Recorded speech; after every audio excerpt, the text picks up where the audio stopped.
John Connor, my son. I know the Terminator franchise has been through its share of hits and misses, but there is no denying the legacy of this series. Yes, we were all disappointed with how Terminator 3 Rise of the Machines turned out, but the fourth installment in the franchise, Terminator Salvation, did redeem the prestige to some extent. I mean, it was a spirited attempt by the director MCG, starring the likes of Christian Bale and Sam Worthington, and this post-apocalyptic film marked a departure from the previous movies. The story is premised in the year 2018, and you have Christian Bale portraying John Connor, the gallant resistance fighter, as he takes on the Skynet menace. When the movie was released in 2009, it was supposed to spawn a second Terminator trilogy, but the plans never materialized following the bankruptcy of Halcyon Company after the film's release. When the franchise rights were sold to Annapurna Pictures, we had Terminator Genisys, which was a reboot of the series, and the Terminator Salvation storyline remained in the dark. Well, this is where I come in, because the story does have a hidden sequel in the form of an extensive comic series titled Terminator Salvation: The Final Battle. In this video, I will explore the entire comic series and show you the outcome of the intense battle between the Resistance and Skynet across different timelines. But before I jump into the details of the comic book, let me quickly refresh your memories on the events of Terminator Salvation, the movie. The story starts off in the year 2003 with Dr. Serena Kogan working on a death row inmate Marcus Wright's body for research. Soon after, Skynet's system is activated, and after it becomes self-aware, it perceives humanity as a threat to its existence. It executes the Judgment Day in the form of nuclear holocaust, and the story then jumps to 2018, where John Connor is an active fighter in the Resistance. While attacking a Skynet base, he discovers a new Terminator, the T-800, and Marcus emerges from the wreckage of this Skynet base. The plot thickens when a senior member of the Resistance, General Ashdown, reveals that the Resistance has discovered a hidden signal that can shut down Skynet's machines, and they have also intercepted a kill list created by Skynet that has John Connors in the second place. Also, Kyle Reese is the first on the list, which means that Skynet has learned that Kyle will travel back in time and become the father of John. Marcus, however, turns out to be a cyborg with good intentions, and he helps a downed pilot named Blair Williams after Kyle Reese is taken prisoner by Skynet. Eventually, Marcus convinces John about his good nature and helps him break into the Skynet headquarters in San Francisco. In the final encounter, when John rescues Kyle and a boy named Star, a T-800 Terminator attacks him and he is fatally stabbed. Marcus destroys the T-800 just in time, and in a final act of sacrifice, he offers his heart for transplantation, which saves the life of John Connors. The battle has been won, but the war is far from over, and this is where the comic series picks up. The final battle opens with a quick brief of all that happened in the backdrop, and we get more information on Dr. Serena Kogan, who was a Cyberdyne researcher back in 2003 and achieved a breakthrough in cybernetic development. However, she had terminal cancer, which meant that she would not be able to live to see her work prosper, even though she hoped that her work would save countless human lives. Unfortunately, her research was manipulated by someone later to create a hybrid Terminator from the body of the convicted Marcus Wright. Now, in the year 2029, John Connors is the leader of the Resistance, after Marcus saved his life back in 2018, and he prepares for a final attack to crush the machines permanently. Of course, things are easier said than done. The first panel in the opening issue takes you back to Houston, Texas in 2003, and three Terminators appear from a portal, causing a huge power surge. They soon attack a gang as they are busy partying, and the Terminators get their clothes and shoes from here. Clearly, they have been sent back in time for a purpose, and they soon confirm their mission, which is to get Thomas Parnell. But I am yet to know who this Thomas Parnell is, so maybe we will hold on to that thought for a while. The Terminators are not the only ones performing the time jump, because John Connor's trusted lieutenant Simon Taylor has also arrived in this pre-Judgment Day timeline to find the same Thomas Parnell. Simon breaks into police records to find Parnell, and he makes quick work of a cop sent in to arrest him.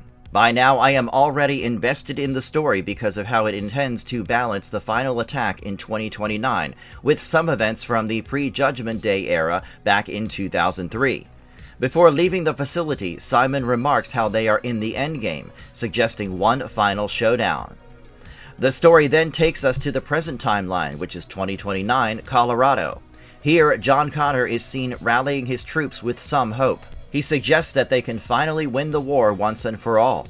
Apparently, the time door is now functional and it will be operational pretty soon. The immediate mission is to capture the facility intact the moment the time door goes online, because if it is damaged during the attack, then the whole purpose is defeated. The Resistance soldiers will have to take the building and hold it for as long as possible, irrespective of the costs or the loss of lives. I love the intensity here and the sense of now or never, which is enough to get my adrenaline rushing. Also, there is another crucial revelation when we find out that Skynet doesn't know that the previous Terminator missions using the time door have failed, because it doesn't have a continuity of memory from a period before it became aware. Besides, none of the Terminators sent to the past survived long enough to pass on their knowledge in ways that would make Skynet aware of this. John anticipates that Skynet knows about his crucial role in shaping the Resistance, and it will do something to stop that from happening. He then moves on to spend some quality time with his wife Kate, because the future is uncertain and they might not have the luxury of togetherness anytime soon. Simon is still here in this timeline, and he is ordered by John to send word to Kyle Reese to tell him that it is time. Meanwhile, we get a look at the time door getting readied in a high-tech facility, and there is a surprise because Dr. Kogan is apparently a part of the research. Wasn't she suffering from terminal cancer, though? As of now, she says that they need 2 to 3 days until the system can be used without endangering the subject in transit. Skynet wants the T-800 units to be utilized for the initial time jumps because these are older models and expendable, instead of using the most advanced ones. Dr. Kogan then walks over to a cyborg in the process of getting made, and as it turns out, this is the Thomas James Parnell from earlier. He was an escaped convict back in 2000 for a series of brutal killings in Texas, and Dr. Kogan wonders what it would be like if Parnell never existed in the 2029 timeline, because they failed to protect him. Well, at least we all know what Simon and the 3 Terminators are doing there back in 2003. I really like it how the comic series does not play around when it comes to establishing Thomas Parnell as a psychotic killer. There is a sequence where he kills a family and eats breakfast in front of the corpses, while talking to them animatedly even as the news broadcast talks about him being on the run. The same news also mentions the police assault by Simon, terming him as armed and dangerous, and he is stacking up on the arms and ammunition as this happens. He gets away with the car of the gun shop owner, and the Terminators are in a hospital looking for Dr. Kogan. It is somewhat funny how they can scan different individuals in the hospital, and the patients appear as defective to them with 0 threat level. They finally find her in the oncology ward, and you need to remember that in this timeline she is terminally sick. She seems quite happy to see the Terminators, and there is even an indication of some earlier messages that she might have sent and received from one of them. They break her out of the hospital in style and head to her research facility. According to the plan, one of the 3 Terminators will stay with her while the others will pursue the primary target, Thomas Parnell.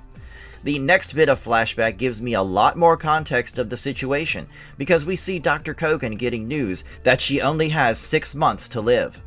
In this desperate situation, she gets a message saying that she can be helped, and she is given the promise of a permanent cure if she obliges.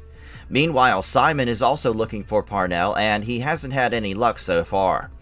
As for the psycho killer, he comes across a hidden stash of guns and ammo while looking through the house of his victims, and even Thomas Parnell is ready to go out in style instead of submitting meekly. On the other hand, Dr. Kogan shows one of the 3 Terminators around her facility. It seems like she had struck a deal with them beforehand, and she had even worked accordingly. She got the state of Texas to agree to let her have access to the bodies of executed criminals for the purposes of study, and then she started collecting specimens for use downriver. She walks into a hall with several holding cells, and Dr. Kogan claims that she has perfected the first successful transplant of a living organic brain into a housing based in the Terminator's mechanism. However, the primary target is still Thomas Parnell as the primary donor, and the Terminator says that the others can be used for infiltration and espionage and similar expendable tasks. The moment Parnell is brought in, the Terminators are about to honor their end of the agreement and cure Dr. Kogan, which is probably why we see her up and running in the 2029 timeline as well. Back in the 2029 timeline, John and Kate walk to the grave of Marcus Wright, where John remarks how he doesn't quite understand the plan behind getting Marcus to infiltrate the ranks of the Resistance, even when Marcus himself wasn't aware of this. He rightly guesses that the technology to insert a living human brain into a Terminator body is so massive that it surely wasn't perfected to be used just once. He further adds that the Skynet schematics they recovered in 2018 indicated that they were developing a new kind of Terminator incorporating living tissue, and he wonders if this was a part of a bigger plan than just involving Marcus. Kate points out how John was fortunate enough that Marcus used the same technology to give him the human heart when John was fatally wounded during the events of the movie. Simon interrupts the conversation, suggesting that it is time, and John hammers the importance of this mission as humanity's day that they have all been preparing for so long. Then comes the detailed battle plan, which I find absolutely thrilling because John Connor says this can be the end of the Terminator war for good. The battle plan is simple enough. At 0800 hours, the big guns and heavy machinery will lead the charge and break through the Terminator front lines, and the ground forces will make use of this to continue the offensive. But John Connors reminds everyone how destroying the Terminators is only secondary, and the primary concern has to be to secure control of the time door without damaging it. Meanwhile, Simon tells him about Kyle Reese, who is apparently on his way. It is actually a smart move to keep John and Kyle in separate bases, because it is too risky for the timeline to have them together in the same spot. Meanwhile, back in 2003, Simon keeps looking for Thomas Parnell, trying to anticipate his next move and hiding place. Suddenly, it occurs to him that Parnell could be hiding in the house of the person that he carjacked and killed while escaping. He reaches the house, but there is a surprise for him here, because even the Terminators have reached Parnell at the same time. A brutal firefight breaks out, and this allows Parnell enough distractions to run away. On the other hand, in 2029, Dr. Kogan has almost readied the time door, and she sends radio transmissions back to a specific location and time before experimenting with solid matter. Guess what the transmission is all about? Yes, she contacts herself back in 2003 and offers the cure. I am really impressed by how well the story ties up, and I am already wishing that they made a movie out of this one because the narrative is so cinematic. The final battle begins, and it is absolutely majestic as the combined Resistance forces walk into the do-or-die face-off. In the 2029 timeline, Dr. Kogan reveals her true purpose with Thomas Parnell. She says that as soon as Parnell is taken into custody, he will be executed, and his body will be put into cryonic suspension, and she would do the same with her own body as well. I can see the sense of relief in her as she plans to be reborn in a way without cancer or the pain of the disease. I also realized that the purpose of Simon is to terminate Parnell so that Skynet cannot make use of his physical body. The chase sequence is absolutely legendary, and we have the Terminators pursuing Parnell with Simon chasing them. Even the Terminator who was with Dr. Kogan sets out to get to the spot, and the action thickens as the Terminators try to convince Parnell that they are there to help him. I start to admire Simon at this point because it is such an incredible task to take on multiple Terminators at once, and yet he does quite a good job. Unfortunately, the Terminators unleash a nerve gas attack and get away with Parnell even though Simon is alive and well and continues his mission in spite of the setback. In the 2029 timeline, the final attack is shaping up into the final stages. John Connor wants the attack to be extremely intense and perfect, and I can understand the desperation to get it right because there is no room for errors here. There is an entire page depicting the war in the initial phase, and it is simply catastrophic. One of John's lieutenants brings in news that there has been a massive buildup of forces at Skynet's Wyoming base, which is the closest one to the Colorado border. Apparently, the buildup there has enough firepower to decimate an army 5 times their size, but John is not worried because this is exactly what he had anticipated. It is all working as planned for now, and Kyle Reese is waiting on the other side of the fight. John is confident that they can finish it off well, and this is when the twist comes. You see, Dr. Kogan rejuvenates Parnell in his new avatar in 2029 as she sends out a chilling message. There is no winning for the Resistance forces after this. Well, John Connor does not know about this yet, and he meets Kyle Reese, asking him to prepare for the time jump. I find it quite amusing that Kyle Reese seems to have a little crush on John's mother, Sarah, and his mission suits his mindset because he is supposed to protect her. As for Thomas Parnell, he has been fitted with the chassis of an advanced Terminator Ultra 5000, and Dr. Kogan has prepared a downlink for him to answer all his questions. What happens next is like a proper revision of Skynet's rise to power and becoming what it is today. Honestly, when I hear it from Skynet's perspective, I feel slightly sympathetic for it. Here, we are given a proper rundown of the sequence of events, from the journey of Skynet since it gained sentience to the chaos and confusion that it endured before coming to terms that the human enemy must be decimated in order for it to survive. Slowly, it created Terminators, and the models got better and more perfect with time. But even so, the humans kept fighting and winning because they had years of experience on warfare. Now, they have figured out a way to think like humans as well, because there is no other way to outsmart humanity permanently. While the Resistance prepares for a final battle, it turns out that Skynet has its own endgame in mind. A serial killer is the perfect kind of human brain to harvest into killing other humans, and that is exactly the plan. Of course, the need of the hour was someone who could preserve the body past the apocalypse and help design the perfect synthesis of man and machine, and there you have it. A human brain in a Terminator body courtesy of Dr. Kogan. Now, in the 2029 timeline, Dr. Kogan tells Parnell that 3 billion humans were killed the day Skynet became self-aware, and over the years they have killed more through attacks and diseases. Once the Resistance is defeated, the remaining survivors are going to be Parnell's playthings to do as he pleases, and what better way to have the attention of someone as psychotic and twisted as this serial killer. Meanwhile, in the battlefield, John Connor realizes from energy signatures that the time door is now operational. He summons Kyle Reese because he is the only one with knowledge of how to survive in the time door, and he reminds Kyle that he must succeed because nobody else can fill in for him later. The main assault unit is headed for the Skynet Central Processing Unit, and this is where the war will be won in the present. As for Kyle, the job is to win the war in the past. The plan is to get to the operations center quickly and then take control of the time door and hold on as long as possible. But all that planning is soon about to be disrupted because John Connors and his men don't know what is happening on the other side. Parnell has been given control of the Terminator forces, and he knows his way around combat and killing. Soldiers from the ground report that they have never seen Terminators fight like this, and I am shocked by the sheer brutality of the fight as the robots leave their victims with snapped necks and decapitated heads. Parnell is enjoying the feeling of killing so many all at once, and he wants the control of the entire Terminator force to wipe out the Resistance entirely. However, Dr. Kogan advises against this because his brain is still human and adjusting to the interface with the Terminator Central Control System. However, Skynet is willing to take the risk of burning out his synapses because time is crucial here, and just as Dr. Kogan leaves, Parnell strikes another bargain with Skynet. He warns about the changing mind of humans and points out that Dr. Kogan is fully human.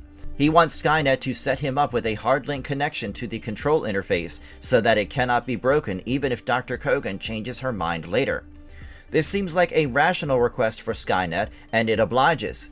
Meanwhile, Dr. Kogan prepares to guide more Terminators through the time door with the mission to kill Sarah Connor.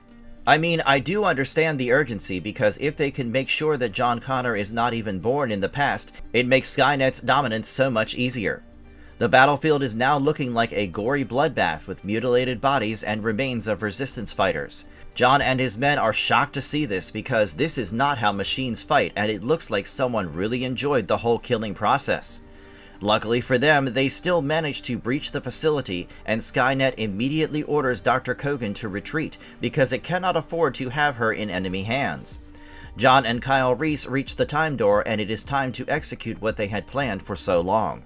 My respect for Kyle Reese increases even more because he is informed that this time travel will be a one-way ticket, and he dies in the first few days of the war. He still agrees to go ahead simply because he is a true soldier who is all focused on accomplishing his immediate mission. After he successfully goes through the time door, the goal is to stop any Terminator from going through as well so that Kyle Reese can be bought some time. Simon and the others incapacitate the T-800 by using the power surge, and this should be enough time for Simon to get to the CPU. These parts of the comic series are way too fast and messy, and I struggle to keep track of such eventful pages. Nevertheless, the defining moment comes when Simon is able to override a core program and turn a Terminator into a protector for Sarah Connor. This Terminator is then sent through the time door, and Skynet is not pleased with Parnell for focusing too much on his brutal killings, and too little on every resource that Skynet is losing. But Parnell is not a dog on a leash, and he couldn't care less about Skynet's concerns, as it gains more and more control over the Terminator forces. In this situation, Skynet reaches out to Dr. Kogan again, and she only confirms that a serial killer cannot be deemed as someone stable, because they become a serial killer through a time-consuming process. The Resistance forces are getting wiped out fast, and time is running out for John Connor and his men inside the facility. Meanwhile, Parnell realizes that the more Terminators he controls, the slower he becomes, and he seeks out Dr. Kogan to threaten her for the password to override this failsafe. It works momentarily, but by now, both Dr. Kogan and Skynet know very well that Thomas Parnell has gone rogue, and he needs to be contained before it is too late. You know how desperate times call for desperate measures. Well, Skynet finds out the hard way when it realizes that its very existence is now threatened by something that it wanted to use as a tool against the Resistance, the maniac Parnell, who is growing in power with each passing minute. Given the situation, Skynet now brings in a new agent to do its bidding, and it is one hell of a surprise entry in the form of Marcus. Yes, this is the same Marcus who sacrificed himself to save John Connor in the movie Terminator Salvation, and now, as he remains buried in the ground, Skynet's message reaches him and prompts him to wake up. The first part of the two-part comic series ends here, and it ends on a cliffhanger that ensures that you will come back for the second part.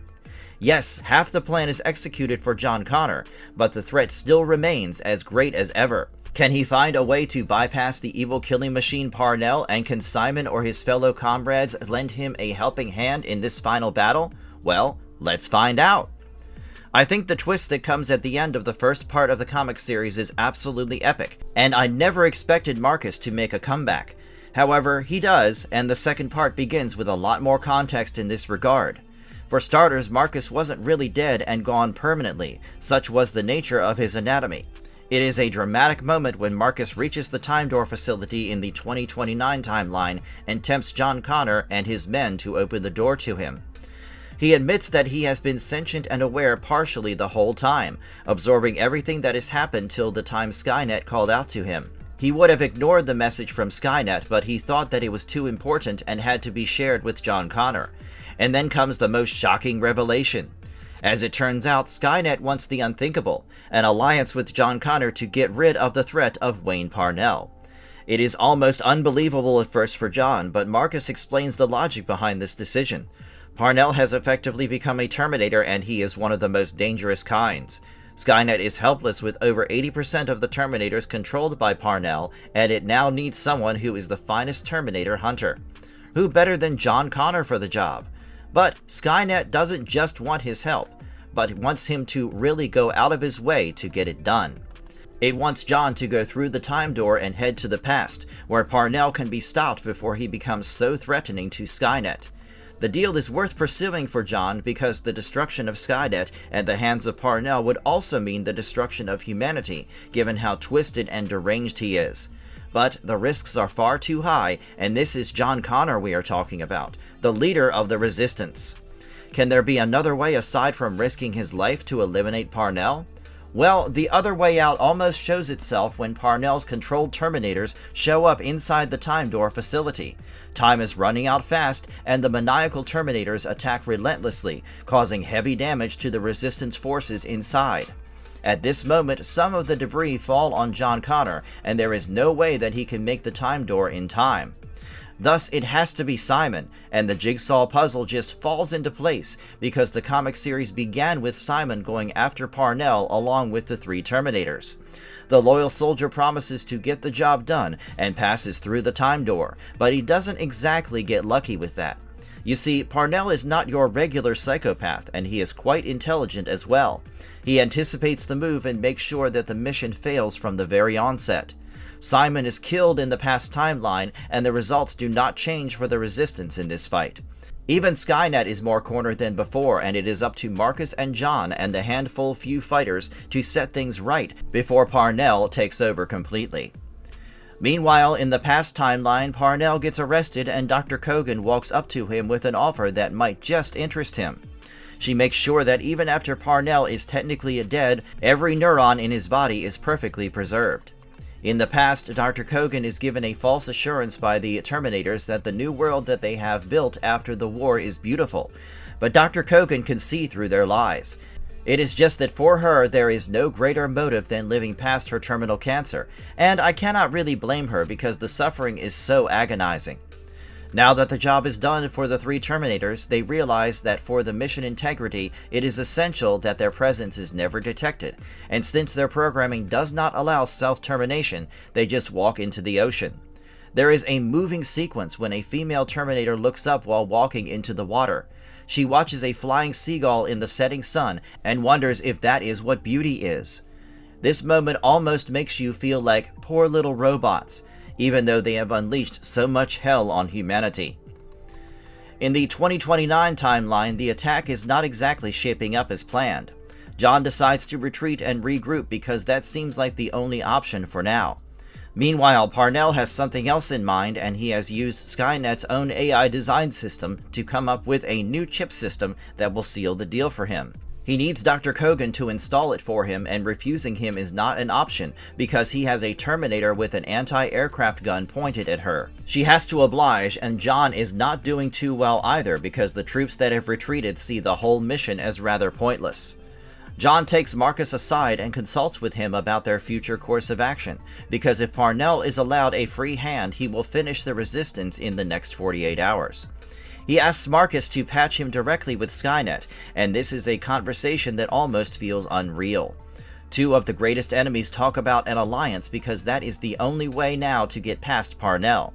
John already has something in mind, but he also reveals that it can only work if both him and Skynet are prepared to pay the ultimate price for the solution. After the conversation with Skynet, John Connor orders General Hampton to pull back his forces from the Skynet complex to form a defensive line, and even though the general doesn't like the idea, he still obeys the orders reluctantly.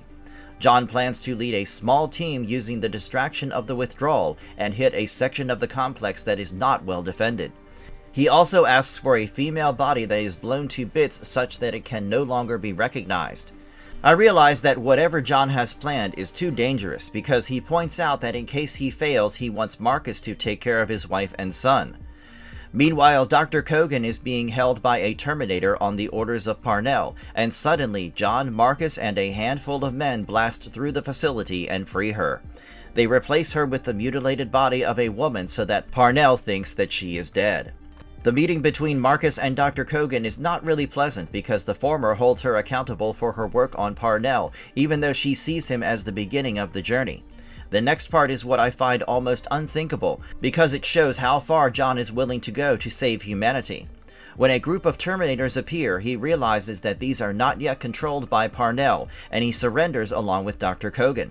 This moment sparks a conversation with Skynet that makes you realize that the AI unit is more of a necessary evil. It never intended to start a genocide, but it wasn't left with much choice after studying human history and nature. So, was all that warfare and billions of lives lost for nothing? The final act is the best part of the comic series because it throws up a surprise that you never prepared for. While the Terminators of Skynet guard the area, Dr. Kogan operates on John Connor and he is turned into a deadly Terminator, but with his mind intact. It is almost ironic as John Connor, the leader of the human resistance, has now turned into the ultimate Terminator. Parnell sends in his Terminators to take him down, but John Connor is absolutely lethal in his Terminator avatar. He then takes on Parnell himself, and it is a satisfactory end as you see this maniac being impaled by the Terminator arms of John. After it is all done, John Connor strikes one last deal with Skynet. He promises to restore order back to Skynet only under the condition that the war ends here. This will be followed by years of peace and prosperity, and the Terminators will be used to repair the broken and apocalyptic world. This will be the purpose that Skynet never had, and this will be the beauty that the robot mind will create for the first time. Yes, Skynet agrees to the proposition, and this event is followed by a peaceful era for humanity, as everyone is free to venture outside without fear. So, in a way, the prophecy did come true, and John Connor did not survive the war. However, it did end in a way that he never imagined. What follows next is some repair work courtesy of Dr. Kogan, who binds Connor's Terminator body with his original skin and appearance. He goes back to Kate, who accepts his hybrid form because deep down, he is still the spirited resistance fighter who would do anything to see the war end. The final pages of this comic series paint a soothing picture of cities growing back to normalcy and people returning back to their normal lives. If this is not the perfect ending to the final war against Skynet, I don't know what is. I know what you are thinking because I was thinking the same after going through such an extensive comic series. How could someone not turn this into a movie? I mean, it had everything required for a perfect adaptation. The drama, thrills, twists, and turns, and loads of action. For me, this will always be the sequel to Terminator Salvation that I never got in the cinematic universe. And if you haven't checked out the comic series yet, it is high time that you do, because I strongly recommend this to all the Terminator fans. The artwork is impeccable, and the best part is that you will not find a single dull moment in the narrative. I don't remember the last time I was so on the edge while going through a comic series. The comic series remains relatively underrated, and I want this to get a lot of attention so that someday a director or a studio is wise enough to pick up on this one. Do let me know in the comments below what you think of this gritty story, and also share your thoughts on how fitting this Terminator lore could be for a sequel to Terminator Salvation.